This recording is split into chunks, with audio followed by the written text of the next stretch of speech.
ओडिशार बाणीपीठ श्रीरामचंद्र भवन सभागृह जाड़ीमंगला साहित्य संसद रौप्य जयंती महासमारोह पालित हो जाइए। समारोह अनुष्ठान सभापति तथा नीलचक्र सभापति एडवोकेट नमिता पंडा सभापतित्व करते।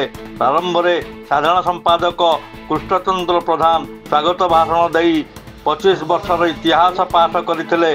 मुख्य अतिथि डॉक्टर पट्टनायक, सम्मानित अतिथि ललाटेन्दु बड़ू, डॉक्टर दीनबंधु महारणा, सांबादिक संजय दास, सांबादिक रजनीकांत सामंतराय, शिक्षाविद गजेन्द्र कुमार पाणी और मुख्य वक्ता भाव एडवोकेट डॉक्टर ज्ञानगुरु दास जोगदे 1975 मसीहा जरूरीकालीन परिस्थिति रे गिरफ हो जेल दंड भोगुथिबा संग्रामी मानक समेत विभिन्न क्षेत्र में उल्लेखनीय अवदान पाई केतक व्यक्तिविशेष को सम्मानित करथिले।